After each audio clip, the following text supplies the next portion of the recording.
예, 존경하는 우원식 국회의장님, 그리고 선배 동료 의원 여러분, 국무총리를 비롯한 국무위원 여러분, 정무위에서 활동하고 있는 김상훈 의원입니다. 지금 대한민국의 기업들이 한국을 탈출하려고 하고 있습니다.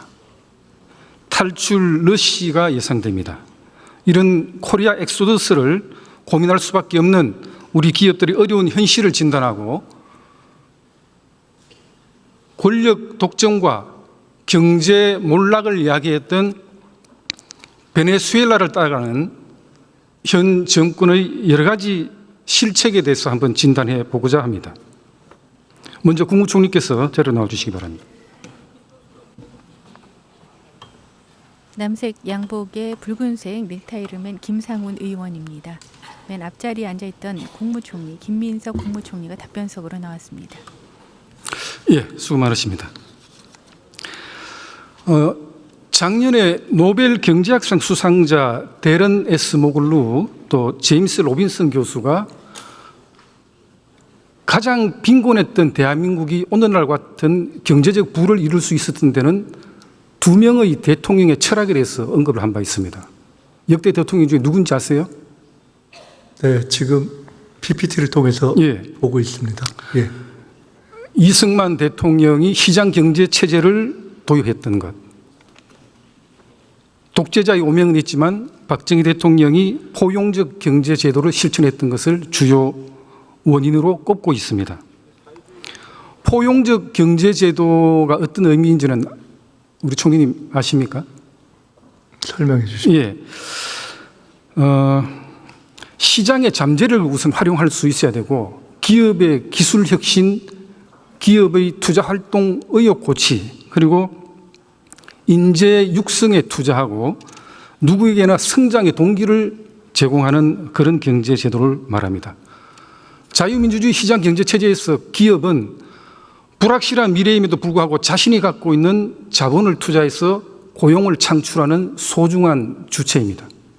근로자는 귀한 노동력을 제공해서 경제를 활성화시킬 수 있는 그런 역시 주체이기도 합니다. 노사가 상생해야 되는데 지금 현재 이재명 정부는 너무 노조 편향적이지 않나 하는 그런 생각을 지울 수 없습니다. 질문자 김상훈 의원. 최근에 논란이 되고 있는 불법 파업 조장법, 노란봉투법에 대한 총리님의 소견은 어떻습니까? 평가를 하신다면? 네, 아까 의원님께서 말씀 주신 이승만, 박정희 두 분을 포함해서 역대 대통령들이 다 여러 측면에서의 공과나 비판이 있지만은 큰 틀에서 현재 경제를 이뤄내는 방향에서 노력들을 해왔고 그것이 축적돼 왔다고 봅니다. 이번 노란봉투법도 그렇게 성장해온 한국 경제가 노사관계에 있어서 한 단계 성장하는 측면에서 오랫동안 진행되었던 논의를 바탕으로 해서 저희가 이루어낸 것이기 때문에 아마 의원님을 포함해서 여러 가지 우려나 이런 것들이 있지만은 저희들이 잘 또 조정해서 한국 경제 성장의 또 하나의 토대가 될 것이다 이렇게 보고 또 기대하고 지금 우리 있습니다. 총리님께서는 김상훈 의원. 대한민국의 노동관계법이 근로자의 이익을 착취하는 그런 구조라고 생각하십니까? 현재 이 시점에. 그렇게 일률적으로 말하기는 어렵고요. 이미 1970년대 이후에 노동자들의 지난하고 오래되고 또 계속적인 어떤 권익 투쟁과 그리고 우리 사회의 민주적 발전 속에서 우리 법과 제도가 발전해 온 거 아니겠습니까? 그러니까 그런 방향으로 계속되고 있기 때문에 지금 전체 법 제도가 다 착취적이다 이렇게 현재 노동관계법은 기업을 형사 피의자로 만드는 규정들이 난무하고 있고 노조 친화적이라기보다는 너무 노조 편향적이에요. 이번 노란봉투법 통과로 인해서 기업들은 어떤 평가를 하고 있습니까? 기업의 손에는 쇠사슬을 묶고 노조의 손에는 쇠망치를 들려주고 있다. 탄식하고 있습니다. 다음 화면 좀 봐주세요. 이게 뭐죠? 스크린을 바라봅니다. 민주노총 2018년도 지방선거 때 민주당 지도부가 전북에 지원 유세를 나갔는데 제가 예전에 대정부질에 또 이야기를 했지만은 민주노총이 민주당 지도부에게 이렇게 묻습니다. 어디 버르장머리 없이 개가 주인을 물어? 납득이 됩니까? 민주노총 관계자가 민주당 지도부에 어디 버르장머리 없이 개가 주인을 물어? 이렇게 질타를 하고 있습니다. 어떻게 보세요, 이거? 의원님께서 지금 이제 하나의 예를 사례로 이렇게 사진으로 보여주셨는데요. 노동이든 또는 기업이든 이 극한적인 케이스가 있는 것 아니에요? 왜 민주노총 관계자가 민주당 지도부에 왜 버르장머리 없이 개가 주인을 무냐고 질타를 하는 이 상황이 납득이 되세요? 저는 민주당의 상부 조직이 민주노총입니까? 민주노총의 하수인이 민주당입니까? 그렇지 않잖아요. 당시 민주당 지도부였던 추미애 대표, 현재 추미애 의원은 누구보다 잘 알고 계실 겁니다. 노랑봉투법의 통과도 사실상 따져보면 민주노총의 여러 가지 의견에 손을 들어준 그런 법이고 기업들에게는 쇠사슬을 묶고 한국을 떠나가게 만드는 그런 법이라고 생각합니다. 그렇기 때문에 이제 국회 다수를 차지하고 있는 민주당에서는 저는 반드시 보완 입법이 필요하다. 사용자와 노동쟁의 대상의 범위를 명확하게 해줘야 되고 노동자들이 사업장 시설을 점거해서 파업하는 것은 금지를 시켜줘야 됩니다. 그리고 파업 시에는 대체 근로를 확실하게 허용을 해줘야 그나마 어느 정도 균형을 맞출 수 있다고 보는데 여기에서는 총리님 어떻게 생각하시죠? 의원님 말씀 주신 꼭 보완 입법의 형태는 아니더라도 한편에서는 오해, 또 한편에서는 조금 과장, 또 한편으로는 불확실성에서 생기는 여러 가지 현장에 문제가 있을 수 있다는 것을 저희는 충분히 이해하고 인정합니다. 그래서 그런 것을 포함해서 저희들이 TF 또 매뉴얼을 만드는 과정을 거치겠습니다. 기업들의 목소리에 귀를 좀 기울여주세요. 일단 이따가 다시 한번 질의할 때 모시도록 하겠습니다. 경제부총리 나오세요. 경제에 관한 질문 두 번째 시간 김상훈 의원이 질문 중입니다. 답변석에 구윤철 장관이 답변석으로 들어서고 있습니다. 우리가 참 우려했지만 불법 파업 조장법이라고 불리는 노란봉투법 통과 이후에 대한민국 전 산업에 걸쳐서 지금 현재 노동쟁의 파업이 지금 벌어지고 있어요. 표 한번 봐주시죠. 자동차, 현대, 기아 요구에 대한 자료입니다. 전부 파업입니다. HD 현대, 조선 3사 총파업, 철강 사용자 고소, IT 역시 사용자의 직접 교섭 요구하고 금융은 총파업을 예고하고 있어요. 방산도 방산기업 파업 금지법은 위헌이라는 기자회견을 하고 있습니다. 에너지 분야도 마찬가지입니다. 현 정권이 관세 협상의 성공 포인트라고 자랑했던 마스가 프로젝트도 사실상 노조들이 배를 띄우기도 전에 지금 파업을 하고 있기 때문에 좌초가 우려됩니다. 조선산업도 위험해요. 특히 원하청 직원 비율이 1대5인 중형 조선소의 경우에는 이런 식으로 원청 기업이 하청 기업의 임금 교수에 일제히 나서야 된다면은 저는 심각한 경영 환경 악화가 예상된다 이렇게 보고 있습니다.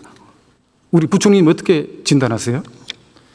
구윤철 장관. 어차피 지금 노조든 또 그다음 기업이든 저는 어느 정도 소통을 하고 또 필요한 부분에 어떤 정상화는 또 해야 된다고 생각하고요. 다만 그 과정에서 지금 이제 기업들이 우려하는 이 불확실성, 이게 사용주 개념이라든지 또 실질적 지배가 뭐냐, 또 그리고 이게 실질적 경영 관련해서 어떤 부분에 문제가 하는 그런 부분에 대해서는 불확실성이 문제가 있다고 보여지고 그런 부분에 대해서는 대법원 판례라든지 또 노동위원회의 어떤 또 거기에서 결정한 부분 그리고 전문가 의견 등을 저희들이 수렴을 해가지고 시장에서 과도하게 우려하지 않도록 하는 그런 범위 내에서 저희들이 가이드라인도 만들고 규정도 만들려고 하고 있습니다.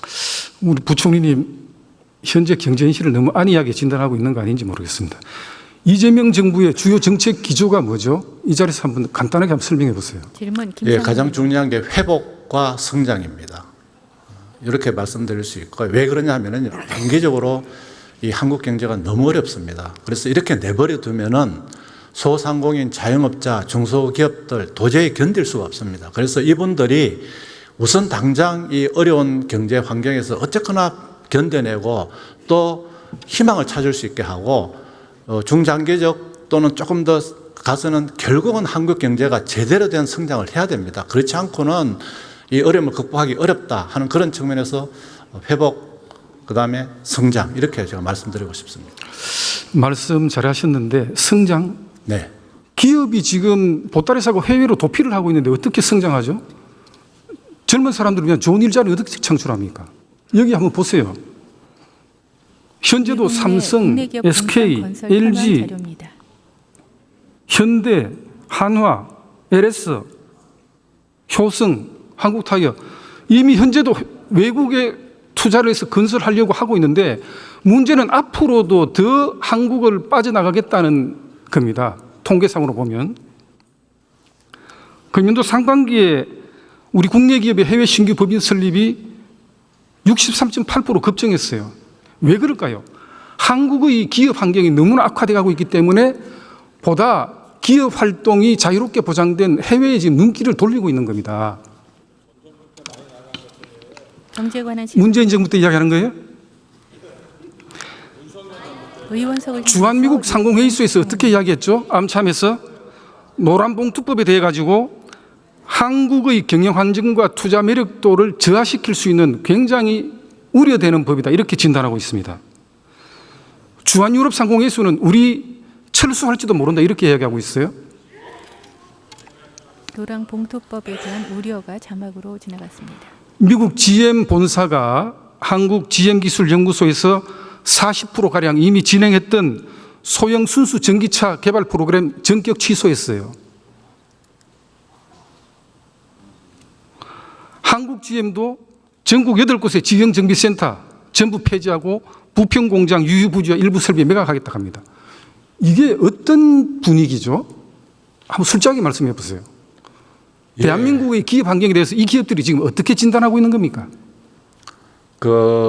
아마 그분들의 우려는 구윤철 지금 장관. 저희들이 가이드라인을 만들지 않은 상황에서 이게 불확정 개념으로 너무 이렇게 확장되지 않을까 하는 우려가 있다고 저는 보여지고요. 그런 부분에 대해서 아까 제가 의원님께 말씀드린 것처럼 저희들이 기존에 나와 있던 어떤 대법원 판례, 그다음에 노동위원회 결정, 그리고 일부 전문가들 의견을 수용한다면은 아마 확정 좀 이렇게 예측이 가능하다고 저는 보여지고, 제가 이런 설명을 드리니까 좋다 그러면은 그런 부분을 좀 빨리 해달라 하기 때문에 저희들이 6개월 지금 이제 법 시행 전에 유예 기간이 있습니다. 이 기간 동안에 최대한 빨리 만들고 또 그분들께 설명도 드리고 이런 노력을 하도록 하겠습니다.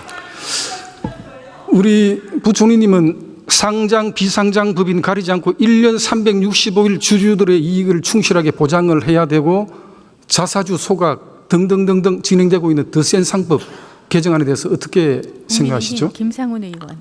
예, 자사수 소각에 구윤철 대해서도 한쪽에서는 경영권 방어 차원에서 기업들은 우려를 표현하는 줄 알고 있고요. 그다음에 또 우리 부총리님 너무 좀 두리뭉실하고 안이한 진단을 하시는 것 같아요. 김상훈 그렇지는 의원. 않고요. 어쨌든 저희들은 지금 현재와 같은 상법 구조라면은 기업들은 투자를 진중하게 고민하기 어렵습니다. 왜? 주주들이 야 투자보다는 우리한테 배당금을 더 많이 줘라고 이야기하면 그 투자 어떻게 하겠어요? 그렇지 않습니까? 그 부분에 대해서 한번 네, 진지하게 판단하셔야 됩니다. 저희들은 배당도 우리 배당률이에요. 중국보다 낮습니다. 30% 정도고 중국이 40%입니다. 그래서 어쨌거나 기업이 돈을 벌어가지고 배당을 하는 건 저는 맞다고 보이지고요. 다만 경제부총리로서 제가 중점을 두는 부분, 기업들이 돈을 벌 수 있는 그런 아이템을 찾아서 기업을 지원해주고 성장을 통한 우리 한국 경제의 어떤 발전 이런 쪽에 중점을 두겠다는 말씀을 드리겠습니다. 법적으로 배당 보장이 되어 있으니까 당연히 해야죠. 그렇지만 배당을 제대로 해주지 않을 경우에 주주들이 법적으로 쟁송을 벌일 수가 있기 때문에 경영주들이 우려하는 거 아니겠어요? 누가 배당해 주지 마라 그랬습니까? 상법 개정안 때문에 그런 환경이 너무나 지금 주주들 입장에서 보장이 되어 있는 상태이기 때문에 경영주들이 기업을 더 키우기 위한 그런 투자 판단을 하기 어렵다는 겁니다. 그런 부분에서 심각하게 고민을 해야 됩니다. 그러니까 기업이 부평 GM이 철수한 군산 지금 어떻게 되는 줄 알아요? 전국에서 빈집이 가장 많은 데가 군산입니다. 2위가 여수예요. 지금 외국계 한국 GM 빠져나가고 석유화학, 철강 산업까지 무너지면 전국에 뭐 여수, 포항, 울산, 경기, 충청, 영호남 가릴 것 없이 지역 경제가 완전히 초토화됩니다. 기업들이 일자리를 창출하지 못하고 주저앉는데 우리 젊은이들한테 좋은 일자리가 보장될 수 있겠습니까? 우리 젊은이들 가장 원하는 게 좋은 일자리 아니겠어요? 이런 경제 상황 좀 심각하게 판단을 해 주십사는 부탁 말씀드리겠습니다. 예, 수고하셨습니다. 네. 총리님 다시 모시겠습니다. 오윤철 경제부총리의 답변이었습니다. 의장과 인사위의 자리로 들어갑니다. 맨 앞자리에 있던 국무총리가 다시 답변석으로 나옵니다. 시간이 얼마 남지 않았는데 베네수엘라의 차베스 마두로 정권이 했던 그 일들이 지금 대한민국에서 재현되고 있어요. 저는 누가 이런 시나리오를 쓰는지 모르겠습니다. 대법관수 늘리고 언론에 재갈 물리고 복지수당 팡팡 뿌리고 세계적인 원유 대국이 몰락한 그 이면에 현재 지금 이 정부에서 계획하고 있는 그런 일들이 벌어졌었습니다. 거기에 대해서 우려하고 있는 분들에 대해 가지고 우리 총리님 한 말씀 해봐 주시죠. 김민석 국무총리 유난히 눈을 많이 우리나라의 문제를 해결하는데 꼭 굳이 외국의 사례를 들어서 이야기할 필요는 없을 것 같습니다. 아까 의원님께서 해외에 진출했던 여러 기업들, 해외에 진출한 공장들의 예를 쭉 말씀하시면서 그것이 저런 형태가 지속되면은 어떻게 하느냐 하는 우려를 주셨는데 해외 기업들이 진출한 것을 다 우리 경제 사정이 어려워서 탈출했다 이렇게 일률적으로 이야기하기는 어려운 것 같습니다. 그렇게 본다면은 지난 정부 시기에 다 윤석열 정권 견디기 어려워서 다 탈출했다 이렇게 우리가 얘기하면 그것도 좀 과하다고 말씀하시지 않겠습니까? 문재인 정부 때 이미 기업의 투자 환경이 너무나 악화됐는데 그다음 윤석열 정부 때 국회 제1당을 차지한 민주당에서 규제 완화 포기했고 기업이 목을 지는 그런 입법에만 치중하다 보니까 그런 환경이 만들어졌기 때문에 기업들이 해외로 탈출하고 있는 거예요. 네, 베네수엘라 말씀 주셨는데요. 지난 정부의 윤석열 정권의 경제 정책과 정치 쿠데타로 인해서 얼마나 어려운 경제 환경을 우리들이 물려받을 수밖에 없었는가 하는 것을 잘 아실 것이라고 생각합니다. 지금 경제 현실을 굉장히 심각하게 진단하셔야 됩니다. 김상훈 의원. 네, 100일 전에 이어받은 경제 현실을 너무 심각하게 봐서 지난 시기에 경제 정책을 그대로 쓰기는 어렵다. 이런 판단 위에서 경제 정책을 만들어 가고 있습니다. 국민들과 함께 하나하나 풀어가도록 하겠습니다. 가깝다, 친하다고 자리 주면 최순실 된다. 이거 누가 이야기한지 아십니까? 잘은 모르겠지만은 그런 경우가 김건희 씨를 포함한 지난 정권에서 많이 있었던 일이다 하는 것은 기억하고 있습니다. 가깝다, 친하다고 자리 주면 최순실 된다라고 이야기한 사람은 이재명 대표였습니다. 당시 2017년도 관훈클럽 토론회에서 문재인 전 대통령을 겨냥해서 가깝다고 친하다고 자리 주면 최순실 된다고 이야기한 그 분의 정권이 지금 가까운 사람들에게 아무런 전문적 식견도 없고 심지어는 외교적 경험이 전혀 없는 사람을 유엔 대사를 시켰어요. 이거 의원. 저는 국무총리의 가장 큰 역할이 대통령에게 다른 부처 강요들이 못하는 쓴소리를 할 수 있어야 된다고 봅니다. 예, 네, 들어가시죠. 그렇게 하겠습니다. 지난 정부의 여당과 그리고 내각이 그런 쓴소리가 있었다면 지금과 같은 어려운 국가의 상황은 조금은 덜 수 있지 않았을까 하는 아쉬움을 가지고 있고 앞으로 함께 여야가 풀어갔으면 좋겠다는 생각을 가지고 있습니다. 두리뭉실하게 이야기하지 마시고 대통령께 고언도 하시고 진언도 하시고 그러세요. 수고하셨습니다. 두 번째 질문자 이재명 김상훈 정부가 성공을 해야 됩니다. 왜? 대한민국 국민이 잘 살아야 되기 때문에. 그렇지만 특정 진영의 이념, 노조의 이익을 최우선화하는 그런 편향적인 정책으로 가면 우리 대한민국 국민과 자식들에게 미래가 없습니다. 저는 지금 현재 이재명 정부가 대한민국의 국익과 대한민국의 자식 세대를 챙기는 그들에게 희망을 주는 그런 정권이. 발언 시간이 초과됐습니다. 제429회 국회정기회 7차 본회 경제에 관한 질문 두 번째